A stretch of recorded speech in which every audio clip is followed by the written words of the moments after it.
Let me just preface. Preface.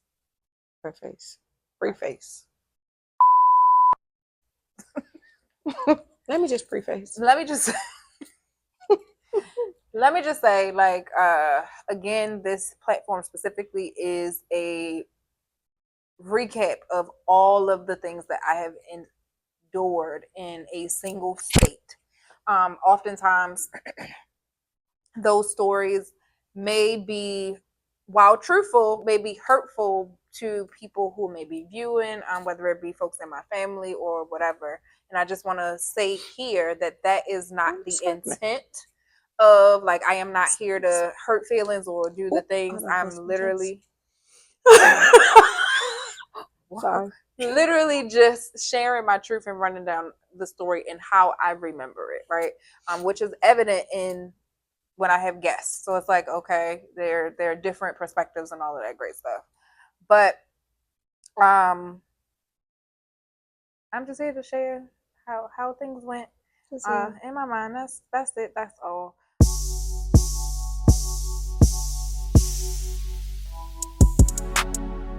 Welcome to the Seasons of Singleness podcast. I am your hostess with the mostest, Tiffany Sneebrose. Seasons of Singleness.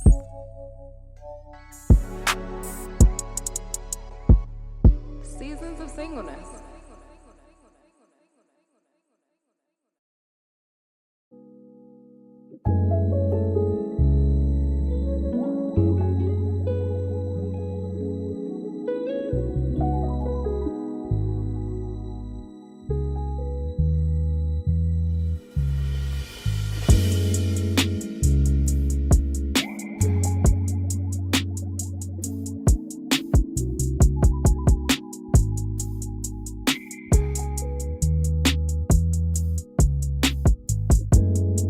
Okay.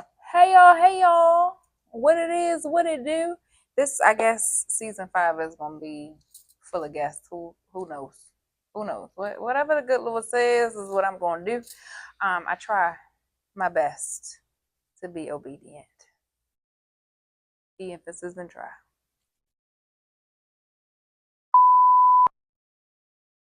But as you can see, I'm not on this couch by myself. What's your name? What you is? What you do? Who are you?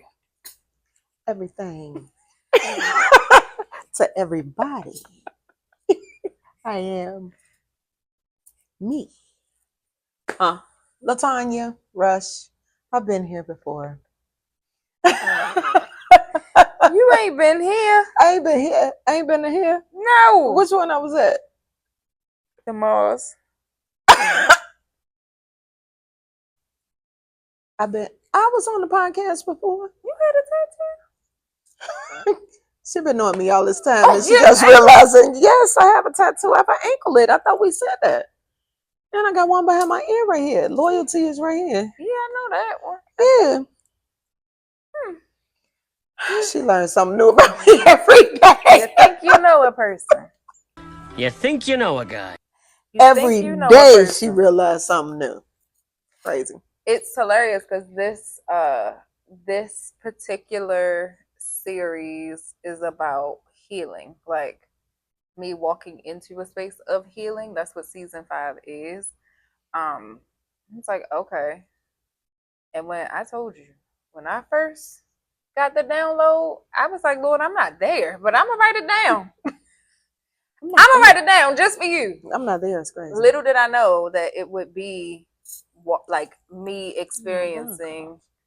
I thought that tap was your button, the school button. No. I was like, what is that? Right. Why she got that blur on there? That's my accessibility button. That's my blur. That's the glory cloud. It's Jesus hovering. We both got ADHD. This is about to be a long episode. Me hovering, Jesus is the glory. But no, like it wasn't until I actually started to operate in what he told me to do that I was able to kind of see what this is and what it means. So I'm excited to have you here. You ain't even You ain't introduced yourself. What? You was playing around. That's what we do. Now you want me to be serious? Hi, everyone. My name is LaTanya Rush. I am an author, life coach. For real, I'm a life coach, for real, believe it or not. Business coach, mother, mentor, leader. Amazing. All the things and things. Why are you That's whispering? all. Why you got your sexy LaDon Black voice on? This is not the midnight hour. I am 1-800. Who are you? Change your life. 888. Who are you? What's going on? Call. What? Wow. This is me. Anyways, Who am I? Who am I to you? That's what I was about to get into. Okay, good. You playing prophetic. You be tapping in and out. Playing. Playing rope. You gonna teach me how to jump rope? Teach me how to Dougie. Teach me how to Dougie. Child. I'm gonna learn. Okay, amen. Okay, so no. Oh, we should get a rope for this week. Focus. I thought about that. Focus. We can get one. We just need a clothesline. That's how we played it on the south side of Chicago. We got one of them the white clotheslines, and you double it up. The more you know. Mm-hmm.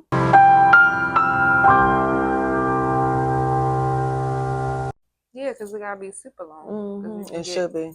But then we can do single for people. Yeah. Jump in, jump out. We'll figure it out. They want to teach me. I'm gonna have Weps. That's what it's like. And you know, think you got band-aids now. I be can't wept be up. outside. Anyway, focus. Hey, y'all. We're supposed to be talking about healing. Apparently, this is a part of healing. It is. Freedom is a part of healing. And it is. So, and it wasn't until I actually met this young lady to my right. Y'all left, maybe. Me. I don't know. I am the young lady. It wasn't until I met this young lady that I actually could see freedom for the first time, right? So, before this particular episode airs, I talked about how it was me holding myself back from certain things, but also coming into the realization that there were traumatic experiences that were not necessarily bestowed. I guess I don't want to say that, but I did inherit traumatic experiences from people who were sent to protect me, in a sense. Now my father's gone. We got that from episode 2. My mom is still very much living. Y'all saw that in episode 3. But even in that, I had to come to the realization that there are parts of the story that she doesn't see the same way I see. Yeah. So she didn't experience it the way that I experienced it. And while, everything was all hunky-dory on her side, she saw that, I was still able to get it from somewhere else, even if she wasn't in a space to give it to me. So that is what we are kind of talking about today. And it was so funny because there have been, and she said it in the episode, that I always had, like, somebody always wanted to adopt me, so to speak. Like, they like, oh my gosh, I love her, blah, blah, blah. Like, that's my child, all this other extraness. And then nobody know how to handle me. And it's not to say that I'm a lie. I'm not claiming that, but I'm not claiming that. But there are layers to who I am as a person, and people will only attach themselves to the layer in which they want to be associated with. So if it's like, oh, this is my creative daughter, whatever. But when I'm crying or down and out, they don't know how to handle that portion or that part. They can't speak to that person.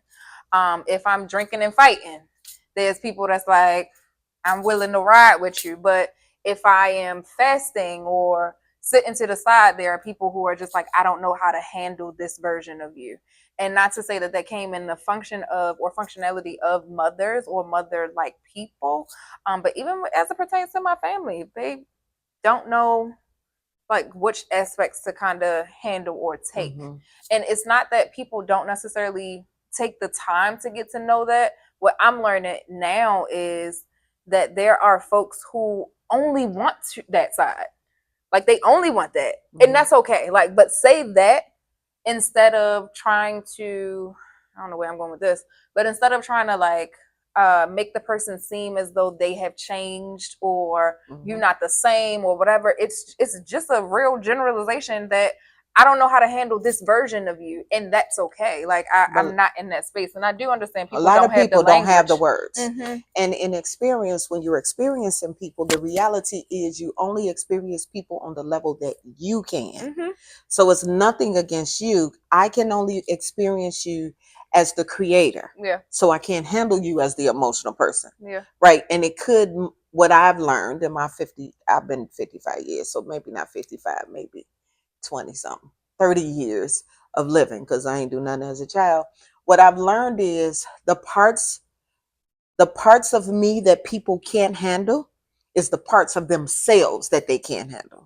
So when I show up as that emotional person, that person may not be emotionally stable or grounded to handle that part of me. So they kind of step back. But the parts of me that's funny and animated, they can handle that. Very few people can handle all of me, but I've noticed that those people that can handle all of me also can handle all of themselves. So they're able to handle all of me. So I was like, so like my mentor can handle all of me, but he's fairly grounded in who he is. So he's able to handle all of him. Someone else that I meet or someone else that's in my circle that's still on that journey, if I show up as something else, they can't handle that because they can't handle that part of themselves. Right. So it's not necessarily a person just like kind of pick and choose. They literally just handle what they can because what they can handle is a part of them that they can't handle. And it's funny that you said that. I feel like I don't know if I had the formal conversation with you around when things shifted for me. So to tell y'all, because she know, there have been times where I've searched for not necessarily the mother ish, because I got a mom now that I know that, but even before, like there have been times where I searched for a mother in people, because my mother wasn't emotionally available, and she said that like there was a lot going on in her life, and I saw that play out, and I was just like, I can't. For me, I'm not emotionally equipped either, so I can't do this. So I made the decision to kind of leave. I think around like age 10 or something. I moved with my godmom, who I appointed to be my godmother, and bounced around with her for a little bit. I was in between homes, so it was just like, okay, cool, this is. And I noticed that and I'm learning that manipulation is not necessarily a bad thing. We kind of give it a negative tone, but manipulation is literally just changing the situation to your benefit, honestly. So it's like, okay, if you intently do it with a motive, yes, then okay, then let's talk about it. But it's like, all right, no, sometimes you got to manipulate the situation in order for you to kind of either come out alive or whatever. You know what I'm saying? So it's like it works when it needs to. So even with that, like I was intently having bad motives for manipulation when it pertained to my mother's, in a sense. My godmom, and it wasn't until recent that I even thought about this. My godmom would kind of bring up the fact that I lacked certain things when I was at home. So it was like, okay, I'm not getting X, Y, and Z from being around these people or whatever. So I leaned more towards her family, and not to say that my upbringing was terrible, because I feel like I'm blessed. I've had many experiences where it's like, okay, I'm well rounded in certain spaces. I can kick it in the boardroom and kick it on the block. So don't do me. Don't do me. Legalize gangster. I don't want to be on the block. It's a little dangerous out there. It's a little dangerous out there. I'm okay. But for that, like I am grateful. But it wasn't until we had a spit, she and I, about some things that kind of happened where the guy that she was seeing made a sexual advance at me, and you know, people are just like, Mm-hmm. I understand more, which is weird. Like weird. I was the Lord be talking to me in the shower. When I'm like, I'm naked. I'm indecent. Stop talking to me. Naked and unashamed.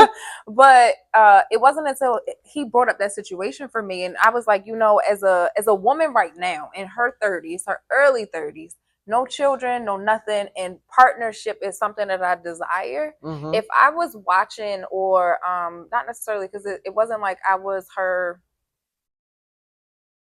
what's the word? I'm not her dependent, right? But technically I am. Mm-hmm. But for me, I wouldn't be that careless. Like but I understand. Mm-hmm. Like I Mm-hmm. understand what that desperation looks like. Like as a woman who doesn't have, it's Right. like, okay, if this kind of comes, then it's like, all right, how do I stay in whatever situations before it got bad? Because it did get bad. Like men like that typically don't stop at certain things. Like more happened. She suffered a lot of verbal and physical abuse after I left and everything else. So it's just like I had to get out of that situation, because we don't do this at my mother house. Mm-hmm. Now we might got mice and roaches and shit, but we ain't got this. I ain't got to deal with this. Right. I'm Sandy's daughter. Never got to deal with this.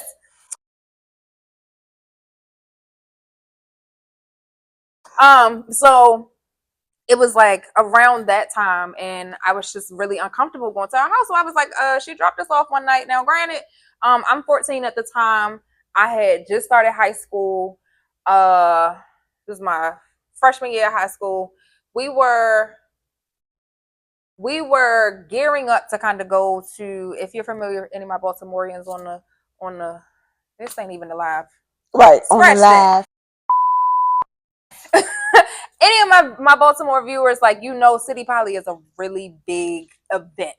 So it was Spirit Week, and I wanted these Barclays. They was our class colors was gold and white, and I was like, yeah, I ain't even a sneaker girl, but I wanted them Barclays so I could be cute and whatever. And that's when he made the advance pretty much, and I was like, yeah, no, fuck this, I'm out of here. Right. So it was still that week. We always get together. My family has been graduating from City since it integrated its class. So when women were able to go, yeah. And then I went and got kicked out. Whole nother story for a whole nother day, okay? But got kicked out. I did. It's a part of my story. I'm no longer ashamed. But yeah, so that happened, and it was all in that week. Mm-hmm. Like I remember that whole thing. So she was supposed to do my cousin's hair and all this other stuff, and I remember going over there after we had the conversation. We had the conversation on the way to the game because I just randomly went home. So she was like, "Well, what the fuck is up? Like, what's wrong?" We had the conversation. We were on our way to the game. I did not live far from, at that time, City Poly's games were at the Raven Stadium. I lived that far from there. So it was like, okay, on the ride there, we crying, doing all stuff extra shit. She called him, and he's like, that bitch is lying, like really wilding. She don't want to see us together and all this other stuff. And she assured me that she would be done with this man. I go back over there, and here he is, laughing. It was like Tyler Perry something. Like he was taunting and saying all this shit, and I'm just like, you're allowing this. You ain't ever got to worry about me again. Like at 14, So I was just like, yeah, you ain't ever got to worry about me ever coming over here ever again. Like you've made your choice. Cool. That's it. I get it. Long implications of that. Like my sister, she was also raising my god sister, and we're more close than my actual siblings, my biological siblings, because we grew up together. Got it. So it's like that's a thing. And some things kind of happen out of that. I'm gonna leave her to tell her story, but yeah, some things kind of happen out of that, and we kind of grew apart based off of that as well, because she bounced around following that incident and all of the things. So it's just like all of this shit is happening around you, and you don't necessarily see it. And that was the thing that kind of pissed me off about the person. We got it together after she left the man, but rewind back to the night that I kind of went over there and I was just like, yeah, I don't want to do this anymore. My cousin was supposed to go get her hair done for my godmother. Mm-hmm. And she was like, yeah, well, she's not going over there. If Tiffany, my aunt is saying this, like, if Tiffany not going over there, then she's not going over there because everybody knew this man was trouble. Got it. So she was like, yeah, she's not going over there. She's not going over there. And I was like, well, I'm not going over there. Mm-hmm. Firm stance. Mm-hmm. We were dropping my mother off. I went upstairs to go get that sit under dryer, you know, the little big one. The white one. Yeah. With the hood. The good ones. I'm putting that in the car and I'm like, yeah, no, I'm not going over there. Like I said that before I got out of the car. So here's the dryer. I'm going upstairs. And she just like, yeah, no, she at the time she thought that I wanted to go and see my little boyfriend. I mean, I was going to leave anyway. Whether I went to your house or mine, like screaming, it was gonna happen. You know, kids are gonna be kids, like so. It doesn't matter. She's like, well, no, you just want to go see. I'm going anyway, like regardless. Here, come get me. He lives closer to you. Right, you're saving me a trip. But no, so it was just like all of this stuff back and forth, and I was like, well, I'm not going because my mother said I don't have to go. Right, and that was a trigger for her. I want to say, wow, because at that time. After all of that exchange, we go back. She was like, yeah, no, fuck all this, whatever. So she's walking behind me up the steps to, I guess, talk to my mother about you going or not. Yes. And how I wanted to go be fast and all this other stuff. And I was just like, okay, cool. But she's like talking all this shit and she's just like, she called us dirty, like really wilding. And what I realize about women in general and the reason why there has to be so many women empowerment things, and I think you and I had the conversation about it before, women are very vindictive. Like when we're hurt, we want to hurt you. And I get it. But if you know my mama, she ain't never been dirty. She probably keeps some shit that she don't need, but she ain't never, she's literally a janitor by trade. So it's like she kept a clean home. Like it was what it was. So it's like, yo, you mad for what? Cause yeah. So me, smart mouth. I always gotta have a rebuttal. Like that's just what it is. So I'm like, if we so dirty, why you coming to our house then? She come running up the steps. I blacked out. They said I hit her with that dryer. Oh my gosh. We got into a full-on fist fight. My mother comes out. My sister, apparently we jumped her. My little sister is crying because she like, what is going on? Like, we all love each other. What's wrong? Whatever. And from there, we kind of had the conversation. The relationship got better, all of the things. But I feel like from there, it was like, this is when I saw, this is how people, like, the people that I trust and bring in and do the things could literally turn in an instant. And I needed you to be what I didn't have. And I trusted you to be that. So for me, it was just like, if all of this can happen, surely, I can't trust no strangers. And it gives that impression.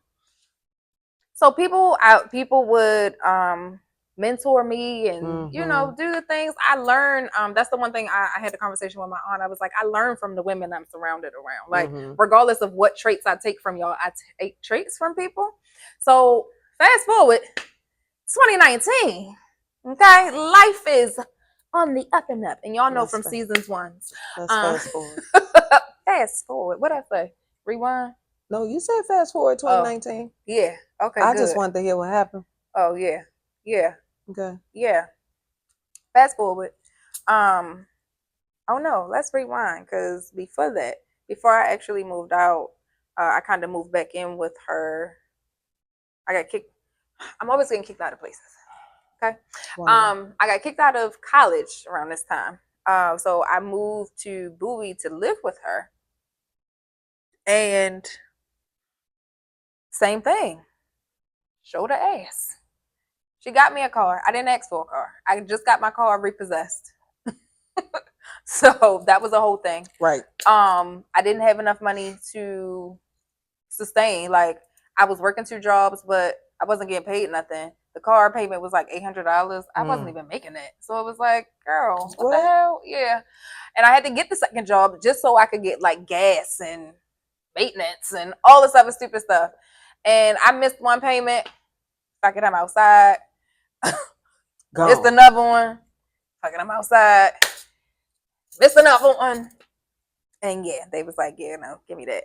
I thought somebody stole my car. I was like, is glass around here?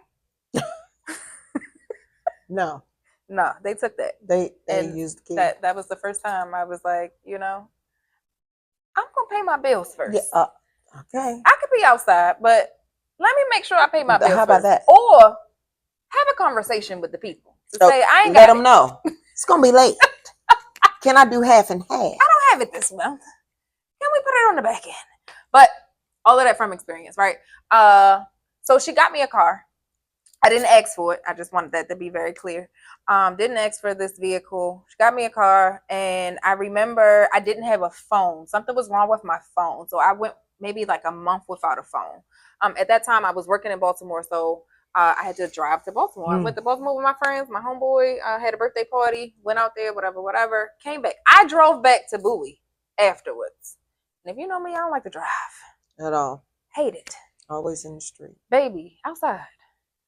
Crazy. So I drove back home. She didn't know that I was home. I wake up to her having 3 separate phone conversations about how I'm joyriding in her shit and I don't appreciate nothing and all of these things. So I'm just like, I listened to it, and literally heard her hang up, call somebody else or whatever to have her moment. I bust in the room and I was like, you didn't even check to see if I was like, you didn't check to see if the car was in the drop. You didn't go in my room. Right. Nothing. You just talking. But you're having conversations and you didn't even check. I said, you know what? Second time, wash my hands. Fool me once, shame on you. Fool me twice, that's mine. Shame on me. I'ma eat that. Cool. You ain't ever got to worry about me again. Moved in with my boyfriend after that. We didn't work out. Y'all know that. And yeah, it was like, okay, once it was time for me to gain my independence again, the only thing that I remember about that was that I cannot go back home. I kept saying that to myself, like, you cannot go back home. I don't know how you about to make this work, but you cannot go back home. So much so that I lived in my ex-boyfriend's basement for about 1.5 years because I was determined not to go back home. So it was like, yeah, no, I'll pay rent. Like, whatever you need, we can split bills, but fuck it. And stayed on a sectional, stupid as fuck. When I had 2 houses with beds. Just didn't feel like dealing with all of that came with it. So it was just like, okay, I have a decision to make. And I didn't. God be the glory. I ain't been back home since. But fast forward from that, 2019, when I gained my independence back, it was like, okay, cool. Here we are. Bam. I'm in this new job. I done told the Lord, thank you, Lord. Now I need a place. Got a place. All right, Lord, I need a car. Blah, blah, blah. Well, I think I got the car first and then I got the place. I did. Got the car. And I remember telling him, like, if you allow me to get this car, I am going to join a church. Like, it was just a lot of things. I was like, Lord, all of these things. Stuff. So I joined the church, did all the things, got the house or my first apartment by myself. And that was just absolutely amazing until it wasn't. But it didn't last long.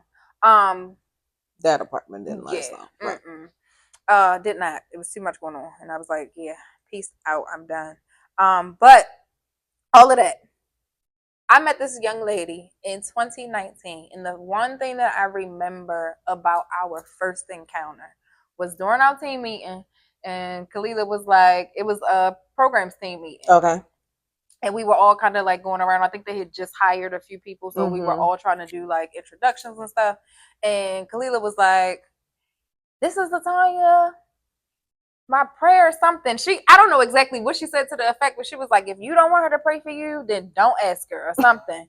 And you was on your way to Chicago, like you were leaving out to go. And I remember me and Anna was like, I don't know, me, I was on my way to Atlanta. With Justin. I was like, you on your way somewhere. Had my bags and everything. And when I say me, I'm calling people bluff. Girl, pray for me. I need prayer. This lady wore me the fuck out in a conference room. Okay. But like talking about stuff I never said out loud to people. There are still some things that have happened in my life that my mother doesn't even know. So it's just like you talking about trauma and I need to fix my heart and I got all this heavy weight. And I was like, oh shit. I don't sit there and pray. Who was this lady? What in the Charmed? And I don't know how, because she sat fairly far away from me. So I don't remember how the rest of those interactions went. I just remember being in her office all the time, in her cubicle first. And then brought her, I know I messed it up. Cubicle.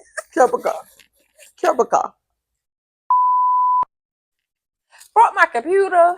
I said, girl, you is finna get us fed. We got work done. So right there, did our work. Still to this day. And this so crazy organization, let her do it. What they gonna say? Go to your own space. No. And that's what they would have got. And I think that's why. But even in that, I think that's why. And I think that's why. Even in that, the attachment was very instant. And what I realized about myself is that I attach myself to things that feel good to escape from whatever it is that I'm feeling. And if you know this goddamn lady, I was gonna say until she gonna know. Number one, she gonna know. Number two, she gonna ask. 3, she gonna challenge your perception. Like, damn, why you ask me the question? You know it's about to be stupid. Me? Oh, my answer gonna be dumb. That's why I asked. Why you? I need you to hear it. I don't know. Say it out loud. You know I don't know. Need you to say it out loud. But that is very similar to what you just said. That is very hard to receive when I have been running from that part so long. And it wasn't until last year, literally, when I could fully accept, like, this is my mother. Like, she would be like, yeah, my spiritual daughters. And I'm like, oh, that's cute. I'm a part of the tribe. That's nice. And it was hard for me to accept them. I am very territorial. I don't know if it's a Scorpio thing, November baby, whatever. Baby, I don't know. It's just me. It's just you. I don't play that. You can't have no new friends. And if you know me, my best friend Taylor calls me the Baltimore Princess. I know everybody. Can't go nowhere without knowing. I'm down to the NOLAs and be seeing people. Like, God damn, girl. Okay. Everybody. So it was just like, all right, you getting daughters. Who is these people? But they turned out to be really cool. And I'll be like, be calm. Be calm. Be calm. Be calm. And you wasn't even the first one. You was the third one. No way. Janine was first. Razor was second. No. You was third. Cece was last. No. Well, Cece was last to admit. No. Yeah, Janine was first. Razor was before me? Mm-hmm. At the anniversary. It was in the same year with Janine. At the church anniversary. You weren't there yet. Yeah, no, I wasn't even thought of. I was still playing around. You were still my mentor. I mean, my mentee. That was another thing. So don't be telling all our business. You were still the mentee. This is a platform of truth, value and validity, truth and transparency. Child, I was sick of it. I told her she was going to be my mentor. She told me no. First of all, I asked. I didn't even, I asked. ask. I asked the question, would you like to be my mentor? And I said no. She told me no. And you know what I did? Imposed. Anyway, because I'm a leech. You, baby, if it's one thing. Imposed. If it's one thing I'm going to do, is impose. Bombard. All that. I don't take no for an answer, which is weird. But it's very weird. Because is that, damn, they said hurt people hurt people. You don't hurt me. No, I'm saying. Because I've been violated. I'm now you just a violator. You're an imposer. I'm not gonna say you're a violator. You don't violate, but you do heavily impose. I don't feel bad about it. No, she don't, and look that's at where really we sad. are right now. No. Now I'm traumatized.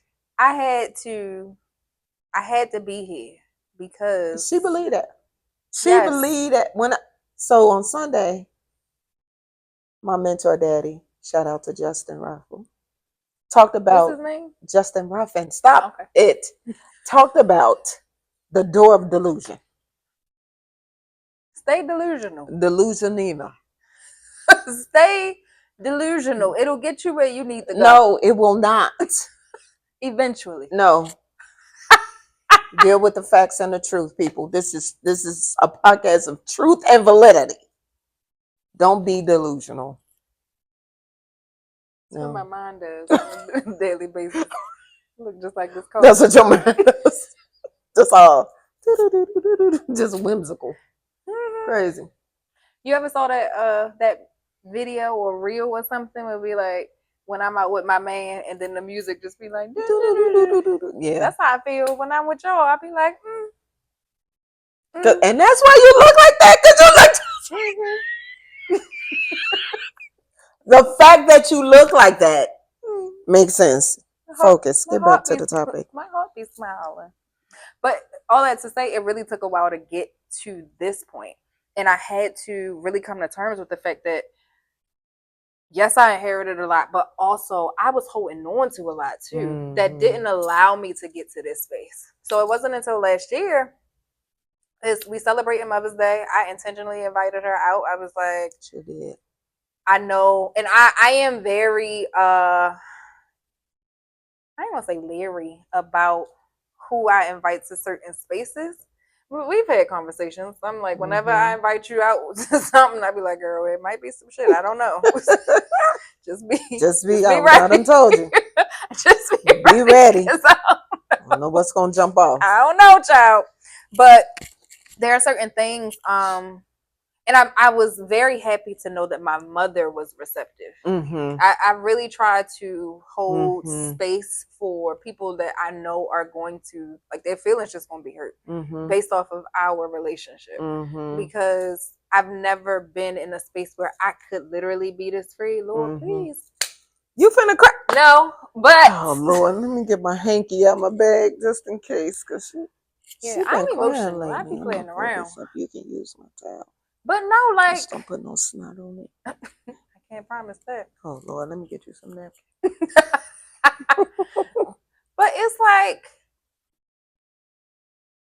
as a kid, and even as a young adult. It smells like perfume. I spilled on it. Even as a young adult, like, there are certain aspects where you try to protect the younger you. Yeah. We do that though. Yeah. That's usually what a trauma is. And it shows up in spaces where you like, damn, I didn't even know I could be triggered in this way. And it's like, damn, here go little Tiff. All exposed again. And it's like, shit, how do you come on in here, girl? Get off the porch. Interesting you would say that, because that's how, for me, I know that I'm in safe spaces because the little Tanya is free to come out. So I had to learn to trust her instincts and not protect her in those spaces, because she's saying, here, I don't have to be protected. It's not me saying, no, come back, you have to be protected. She's telling me, no, we're good here. Yeah. I don't have to be protected. Yeah. So learning to listen to her and let her just be, because she had been protected for so long Yeah. in certain situations. Yeah. And we all have that little person. That's a good way And to put it represents our innocence. I feel like you and I had that conversation where I said I've noticed around certain people that's when I get more childlike, and it's easier for me, not necessarily like the silliness of it all. I think we're naturally just silly people. People are naturally silly. Like everybody want to laugh, but It's a difference. it is. I can be very childlike around safe spaces, and I noticed that about myself. I was like, yo, I'm just sitting back and just chilling Just and just chilling. allowing people to be who they are and all of the things without coming up to finesse or have to take charge and have to protect myself or protect whatever the fuck I gotta say out my mouth or like just things. And it was like I'm tired of showing up with this mask on. Like Yeah. it's like Yeah. But for why? this is how I want to be. But for why? But I But gotta. when you've been masked or masking for most of your life, you don't know how to show up in those spaces. And that's what trauma does. Living a trauma-filled life, living a bound life, like not being free. It took me years. I don't think I got free until I was 40 something. Having to go through the process. I'm 55 now, but Damn. I'm sorry. I'm sorry. having to go to that process of identifying what freedom looks like for me. And being And okay. not what the internet says. Right. And being okay to be free. But I also realized that I had the power to choose and create my freedom-ish atmospheres too, and communities. Yeah. Right. Not that I can't be free around everybody, but everybody isn't entitled to my freedom. Everybody does So not deserve the best parts. that's where those boundaries come. Like, Yeah. I don't know who I was talking to. I said, I'm not nice. I'm kind all the time, but I'm not nice. And that not niceness is those boundaries, right? That I have to set up to protect what I went through, how I had to cry and suicidal thoughts and all of that to come to freedom. And if I don't do anything else, I'm going to fight to remain here. Y'all can have the rest of that. But my peace of mind and my freedom, I'm going to fight tooth and nail to stay here because I had to fight to get here. So if I had to be in survival mode, it will be for my freedom. Yeah. So I only, I have conversations with certain people. I only create communities with certain people, and I have to be, again, I have to be kind to everybody because of who I am and how I draw people. And, everybody want to talk and words of wisdom and I'm the mother figure, blah, blah, blah, whatever, whatever. But everybody don't have access to me, all of me. So I flipped it versus them picking what they want. I give them what I want them to have. Yeah. I don't even give you an opportunity to pick. It ain't a buffet with you. It's a la carte. It's a la carte. And you're gonna pay this is what you get today. Okay? Pay for every side dish. And when that's done, then I'll go on about my business. Give me that plate back. Because it's disposable. Keep it. Throw it in the trash. I don't even want it. I don't even want to see it. No, that's good. Because again, buzzwords. So I think a lot of people hear boundaries and they feel like, well, I gotta cut people off or I gotta do X, Y, and Z. And there are gonna be certain instances where you as a person can't cut the person off. Right? That person may actually be shit, even your own kids. Who would you explain that part? Who you can't cut off? I mean, I had this conversation with my therapist, right? It's like people will piss you off. Going back to my relationship with my mothers, they piss me off. I ain't got to be there. I literally do not. Can pick and choose when I want to deal with you and how I do that. That's not a cutoff. No, but that's what I'm saying. In my mind, before it's like, fuck this. I'm out. It's over for y'all ain't got to see me ever again. Mm-hmm. And it's like you don't have to. Like you work at relationships that you value. And if you value that relationship, then work at it. If not, fuck it. Like you ain't got to be around them. If there are instances where like, because some people experience traumatic, like some people experience trauma from people like their loved ones. Yeah. So it's like there are instances where you have to be around these people, or you may inhibit the same space. Right. So it's like who? I'm still trying to figure out who. Let me tell you. Okay. There are certain people in my family. Don't get me wrong, they're family. I don't even go because I don't have to. You don't have to. They ask where I'm at. My sister would say she at home. Why? Because I ain't going. But I choose to. So taking my power back and living a life of freedom gives me the power to say, because you're family or blood, I'm not obligated to be there if I'm not obligated to be there. My sister is the Medea of the family. She, everybody, family, kumbaya. Even we have an annual picnic every year. They are outside in the yard. I am in the living room watching the food. Trying to figure out how many plates somebody had. Because I'm not going out there because I don't fool with them. I'm present because my sister wants me to be there. I say hi. I make my rounds. Hey, are they laughing and kikiing and what? I am in the living room in the house. Probably sitting on the couch on the corner because I got to lean. And I can see the kitchen. Where your mama at? How many Capri Suns you had? Go get your mama. I'm not going out there. When they want to talk to me, they come in the house because I don't have to go out there. Yeah.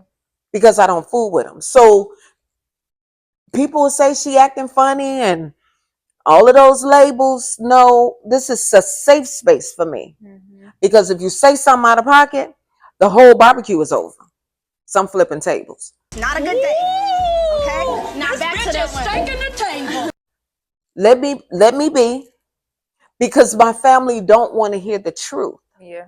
Right? We are like the next generation of after my mom and my uncles.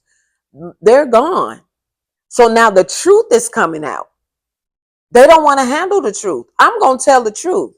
No, we inherited some of this dissension because of what they went through. No.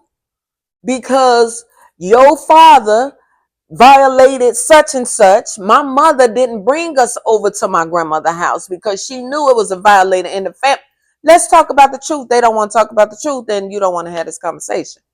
Because I'm not going to walk around on eggshells. I'm not going to act like it's... No, let's get this disease out. Dig out the infection. Deal with the cries and the anger.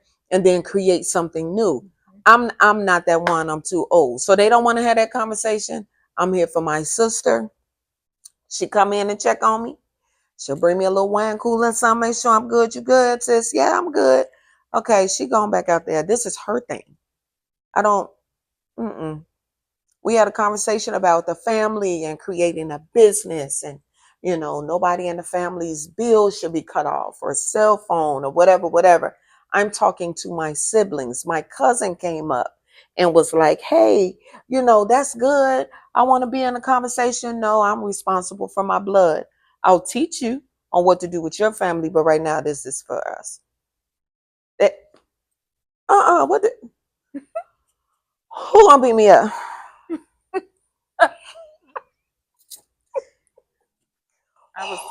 Who gonna fight me? I was gonna say something ignorant. What you was gonna say? Nothing. What? I can't say it right now. Why? Because they might see it. Who?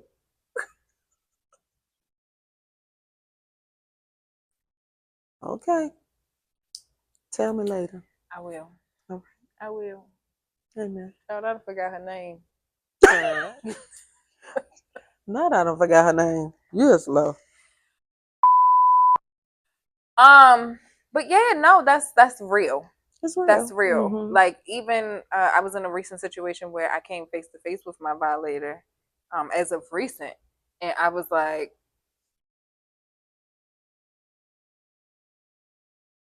I ain't got to talk to you.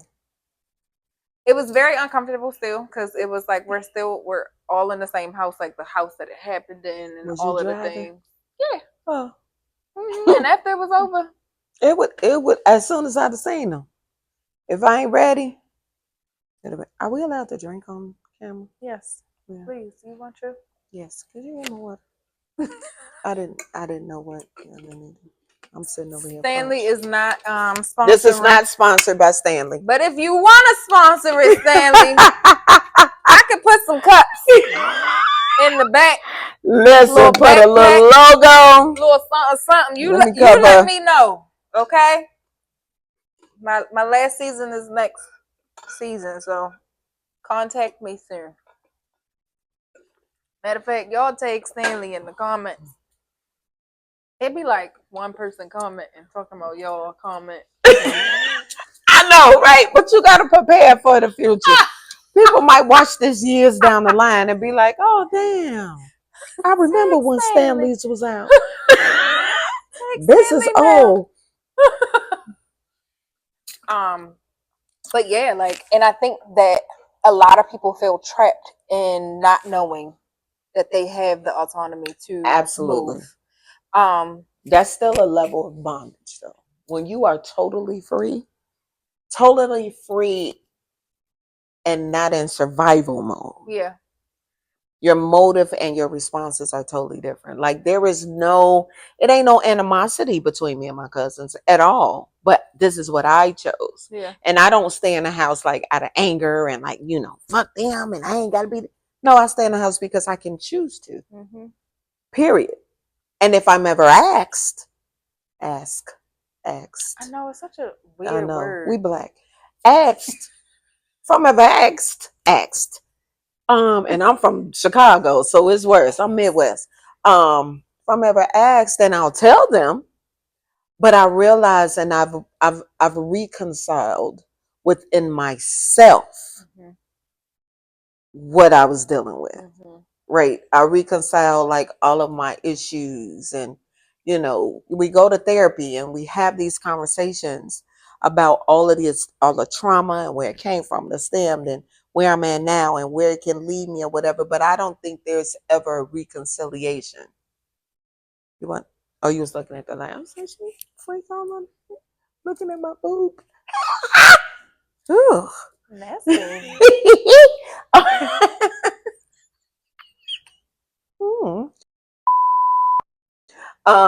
But I don't think we often reconcile those hardened areas. Mm-hmm. We identify it, we acknowledge it, but then there's no reconciliation of it.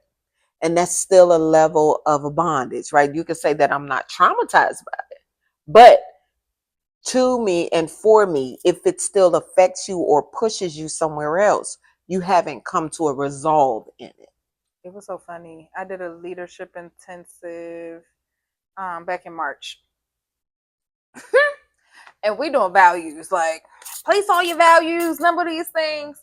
Do you know that lady told us to strip them values if they became values in our lives based off of something that we've experienced traumatic? Mm-hmm. And I'm like, damn. Mm-hmm.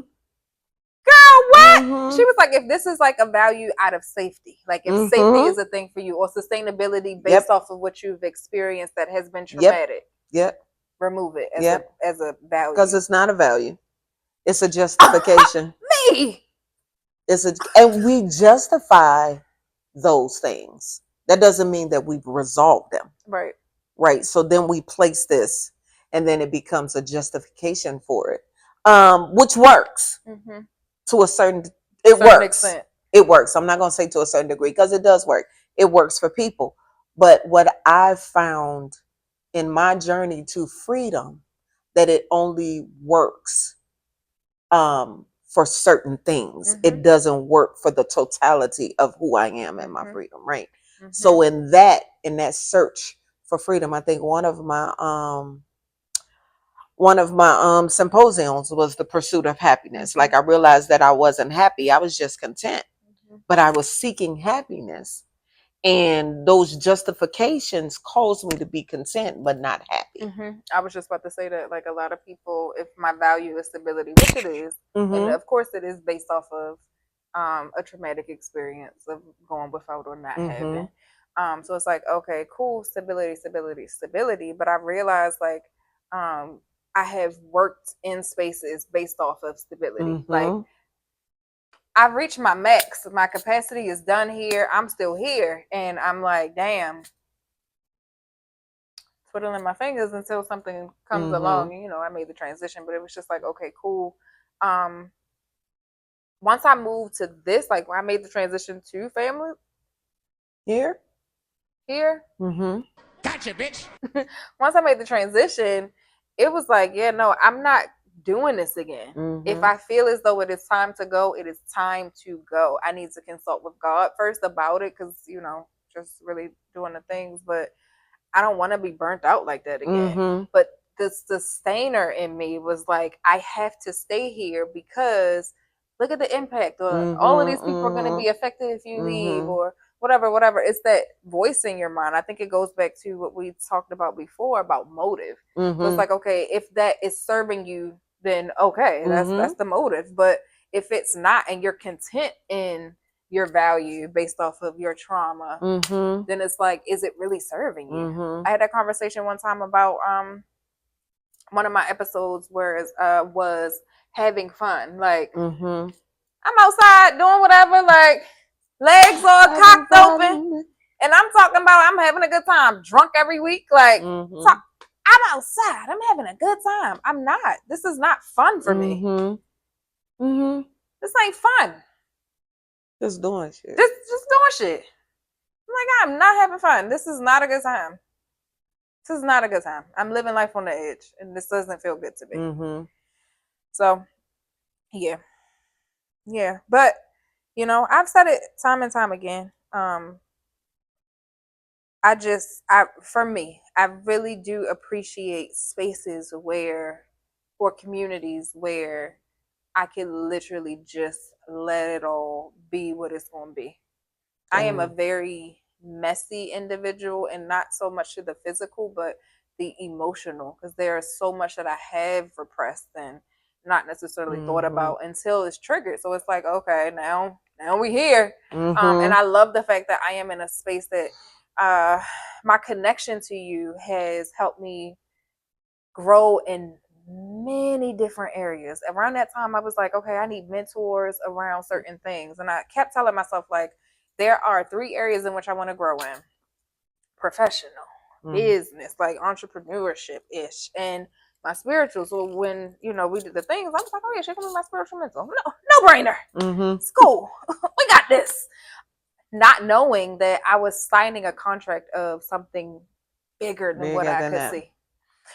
So to know that I found my mentors in literally one person was different for me. And it's like, okay, how do you now?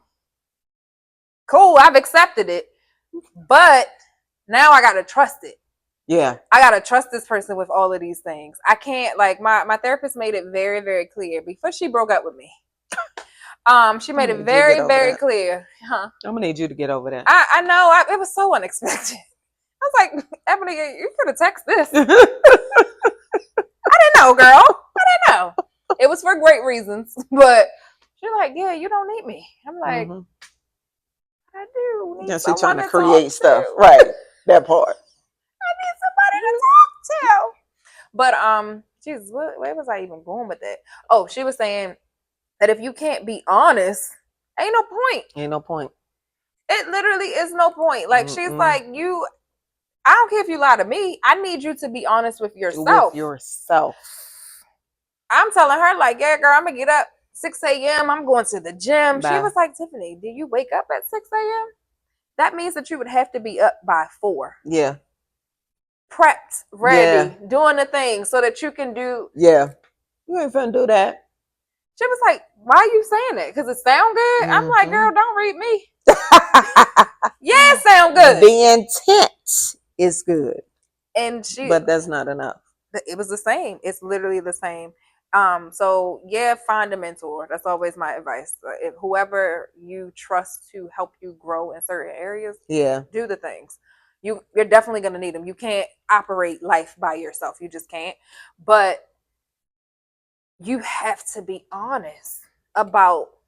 And I ain't saying, like, going back to what we said, there are certain things that you keep to you, cool. Maybe. But when you find that person that you could literally, and not like trauma bond or overdo it. That's like different. This is not a person that I call all. Well, no, lie. I was gonna say this is not. Watch it. This should not be a person that you call all the time with just mess all the time. No, and. My pastor, I call him Pop Pop. Pop Pop even said it. He was like, my capacity for mess. Like, we talked about it. It's like, I have to, as a person, you have to really evaluate your capacity for mess. There's a lot of people that I don't have conversations with anymore because every time we get on the phone, you talking bullshit. Ain't gonna be able to do it. I don't want to do this. I ain't got it.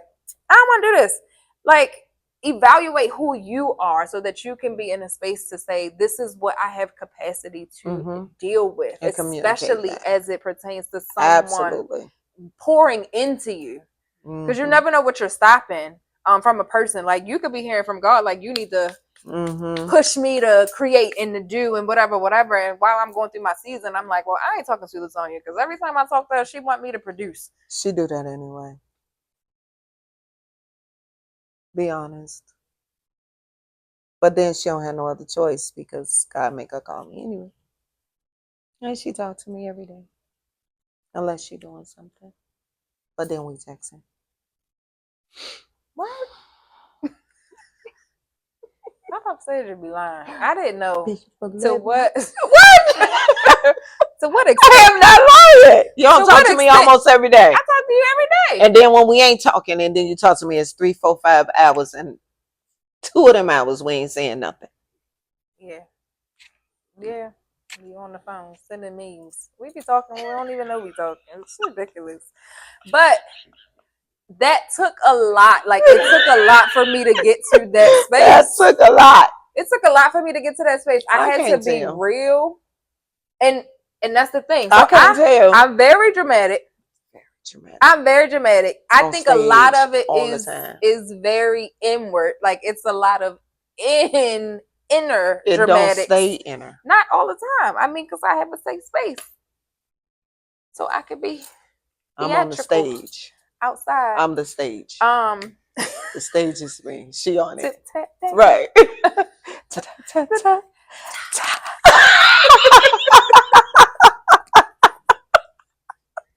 But yeah. Dumb. So it's like you find that person, and or the person that's going to challenge you to be better, right? Because we talk about it often. People leaving this earth. Like, that's just the thing. I mean, so I'm not saying to be attached to a person, so to speak, because then that creates like a codependency. Like, could you imagine? And make that person an idol. Yes. And it's like, no, I value, and I had to tell my friends the same thing. Like, I value the God in you. Like, to know that God lives in you, that you hear from the Lord, and yada yada yada. Like, that was the thing.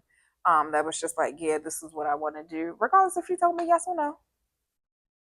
I was gonna be in that office, so she had no choice. She still is. She had no choice. Let me tell you. So we moved. I have my own office. This beautiful space. Our incubator space. I was getting ready to go somewhere that day, and she was helping me move into my office. So I had my own office. Door key, everything. I'm where I am, having a good time. And I get this text message that she's leaving. Okay. Thank you so much, Tootie. I call her Toodles. This is my Toodles. Thank you so much, Tootie. Whatever, blah, blah, blah. Then I get a picture of a table that she had dragged out of another room to make space in my office with the door and the key for her to sit. That table's still there. Did you tell him that you gave me a key? So now it's our office. Because what was I gonna do? She wasn't going nowhere. So now it's our I'm gonna move to the office next door. No, she's not. She don't even like people seeing her. So it's our office. There's a nice desk in there, It's a a table. chair, and the little mat, so you know the floor is protected. She drugged that in there too. I cleaned before I did it, so. My supervisor left a note on her table addressed to her. My desk. I said, "What? Why are y'all endorsing this? Like, I don't have a say." She low-key like it. I need y'all to pray for me. Don't love her. I need y'all to pray. Don't front for the If you people all- online. You you don't all even know know- these strangers. If you all know the power of prayer, pray my strength. You don't know these strangers. That's okay. They know me now. I introduced myself at the Shoot. beginning. You got strangers praying for you. That's crazy. And don't try to do nothing funny. Because I hear from the Lord too. And I ain't too saved. And Right? she not. And she here now. She ain't here before. I was too good of a mentor. She be got getting me on all my open in the spirit. Be getting on my nerves. Baby. I know how to fight both ways. Bye. Okay. I look like that little Bye, girl. Duke of my hair. Bye, girl. Little leprechaun.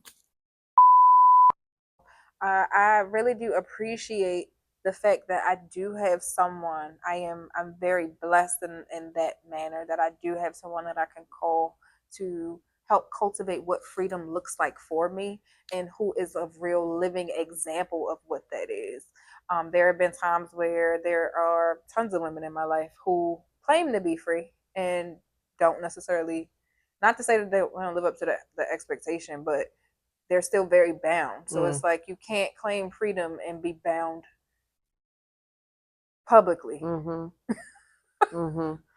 It just doesn't work. It seems like a walking oxymoron, so to speak. And for me, like there are examples that I go by.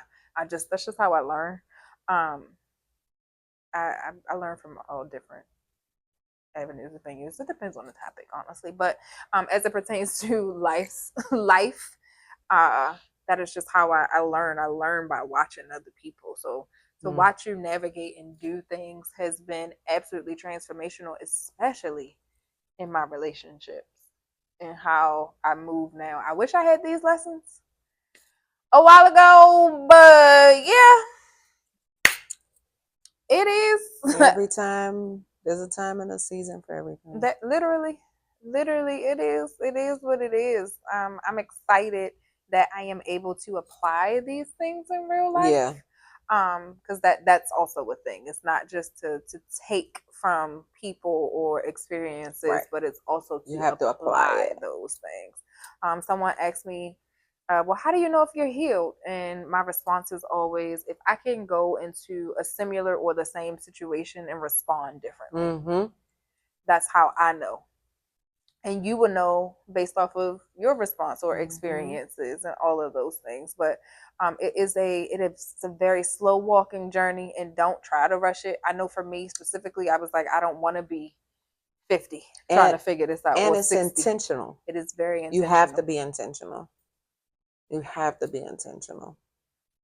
And the important part or the important benefit of that is regaining your power back. And not regaining it back to use it with a motive, but regaining your power back because it's yours. And that's a major, major benefit. You know, I had an example of what freedom looks like. I sought after it. I prayed for it. It was like, because I was like, God, if you don't do something or something don't happen like right now, it's going to be a whole problem. Yeah. And he literally led and guided me. And I was in such a place, I didn't even fight it. I was like, what we doing? What we doing? So again, finding that example that you need for yourself of what freedom looks like, what being empowered for yourself looks like, being intentional in your choices look like, what obedience in real time looks like for you, um, is it's important. Like you can't do this without it. I'm sorry, you ain't gonna be able to do it effectively without it. I mean, every wealthy person, you look at videos or you look at whatever or speeches or whatever, they will always tell you to find a mentor. You got to find that person. It's a certain community that you have to be around. You know, I do substance abuse. So a person living a life of sobriety can't hang out with people that are not sober. Like you just can't do it. We're humans, and we are made up of habits. So finding what you, and it ain't easy. You're gonna probably be crying. I'm gonna tell you right now. You're gonna be offended. You're gonna be stripped of everything that you know and all of the anchors and all of the justifications that you've built to give you that false sense of security and control. You're going to be stripped of all of that. That's a part of truth. Um, you're going to have to start over. But the beauty of it is starting over with someone that is stronger than you, to be able to encourage you and hold you up and don't want nothing from you, but just for you to be the best you. I will never forget, my mentor told me, I will never let you drown and I don't know how to swim. And I held on to those words even when I was drowning. But knowing that he won't let me drown and he doesn't know how to swim, I found a way to tread on water until I can walk on it. So, I mean, find that peace for yourself. Because this world is going to hell in a handbasket, and I don't really want to be in that basket. I can't. And it's okay. And again, like you said earlier, you're going to lose some people. But those people that are true to you, those people that are there for you genuinely, they'll understand and they'll be around. Those other people, they weren't meant for you anyway. Okay, that's it. And those are the people. So like it. That's the things you got to work on. Literally, what my therapist said before she gave me the boot. I'm gonna need you. Work on those relationships, Tink. Father, we thank you for being the God of her life. God, we thank you, Lord. God, we pray now against the spirit of surprises, Lord Jesus. Abandonment and separation anxiety. Baby, can't do it. I can't do it. You all right. You literally, as a person who is actively seeking freedom, I have changed my language from healing to wholeness. There's a difference. I definitely, healing is cool. Like, and that is it is not what you see on Pinterest. That is the difference. That's the difference. Not what you see on TikTok in them 50-second videos. It is literally you stripping. When you said strip, I felt it. And it's a continuous stripping. It's not just one time. Layers that was the one and time. Layers and experiences and experience. I thought I was done. I strip every Sunday. I mean, that baby strip every Sunday. Every Sunday. I stopped crying after a while. I ain't shed a tear in a while. You did. Because I had to get real. You did. It was that contend. He gave you permission to contend. Woo! That was the last one. That was the last boohoo. The real one. The real hard. We got this. It'd be hilarious because I would write notes in church, and then you'll know when I was crying because it wouldn't be no. Ain't no notes. Why does it say when you what? Cry. Insert tears here. Insert tears. But no, it really takes you being real and open with the person that you've sought out, right? Like, because there are gonna be some people that come to you, yes, but mostly this is a person like I said, she told me no. I still tell her no. She don't listen. My spirit was like, this is it. Attack. Not necessarily, but not attack. What the kids be doing? I'm so ATL. Now I need to know what that means. I think that don't mean right, and everybody do it. Somebody said it meant about that life. I don't think that's what it meant. Oh, I don't think that's what the intention was. I don't want to do it. I don't know how to do it. I need to know what it means. I don't think that that's what that means. What you think it means? I ain't gonna say it on the There's a good wholesome. Shit. We uncensored. Like gobbling penis? No, because don't they do this first? Ew. And people just be doing it. What? You nasty? Get in there. Get in there. Bust it wide open. Ew. That's what I think it means. I don't know. Somebody correct me, but when I see this and then this and people be doing it and that's included, what you think it is? I don't do it. Neither me. So I don't know.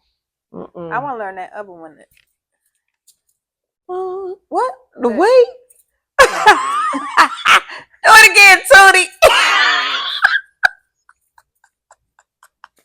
They be killing me.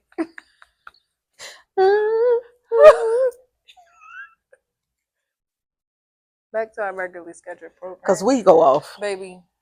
We have a good time. It's ridiculous.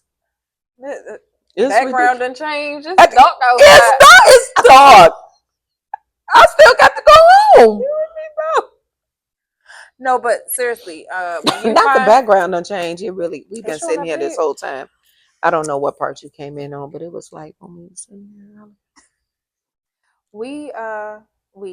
When you find the person that is sent or right for you, right, there is going to be a moment of stripping and continuous challenging, continuous perspective change and everything. There are moments where if I call her and I'm like, hey, I need advice, but I need it from a mother. She better tell me which one. Since we work together. She better tell me which one. It'd be hard. It'd be hard for me too. It's like, this is how you approach it from this aspect. And that has been very transformational over the last month or so. So it's like, okay, cool. I know not to think about this from the aspect, because no one is attacking me. It could be just the way that I show up and work. And that's okay. Like, okay, calm down. Right. I hurt my neck. Bring it back. That's what you get. It's usually you. Sometimes. Being defensive. Sometimes it be other people. Them people don't be doing nothing but being them people. But even that, it's just like that is a thing. So really just being okay with being corrected. Because depending on how old you are, there are experiences that I've experienced that she may have never experienced, and vice versa, right? So like, we have this running joke every time she tell me, you was in them streets. I don't know nothing about it. I'm a good wholesome woman. We literally live the same life. So I know. I know. But there's some things, like that you told me, and I'd be like, you was outside living before you met me? She be fed up. It's crazy. But even in that, it's like being okay with not being okay and saying that it is what it is. And there have been times where I've been corrected, and it's like, this person got my back. I don't want to hear that I'm wrong. And she'll call me and be like, you don't like me right now? I'm like, no, I heard everything that you said, and I'm going to apply it. I just have to, I got to break that down. What am I feeling right now? Why am I feeling that? Why don't I like what's being said right now? If it's true. Contend with the fact that it might be true. This might actually be this might actually be me. It's a small percentage that is wrong. Yeah. So it's like, all right, what needs to be done? How do I move in this? If this isn't how I want to show up, and that's a lot of that too. Like a lot of times, your person will mirror like this some bullshit, and you be like, damn, I was feeding people bullshit. Yeah. And I've been a finesser. I've been able to kind of get through life just being charismatic and showing up and just doing the things. And now I'm in spaces where I actually have to produce, and that can be challenging because I ain't never had to produce. So it's like, all right, I have to come to terms with the fact that even if I did produce, right, it could have been very bullshitty. And don't get it twisted. There are times where there is a point of her having to contend and she choose not to, and she want to keep doing what she's doing. Bombastic So side eye.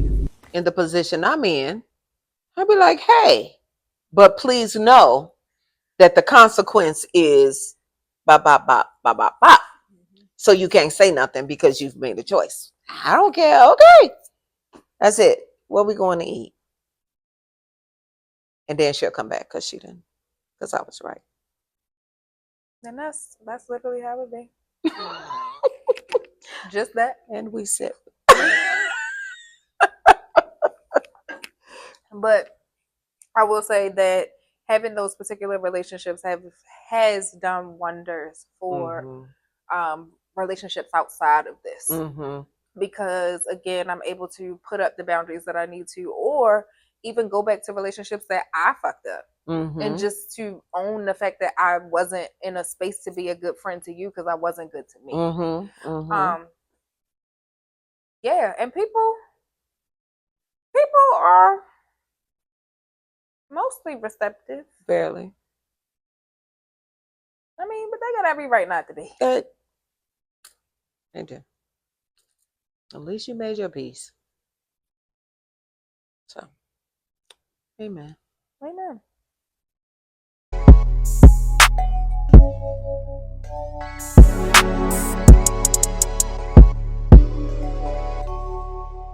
I never really know how to end these things. I just be saying like the. Have we covered everything you wanted to cover?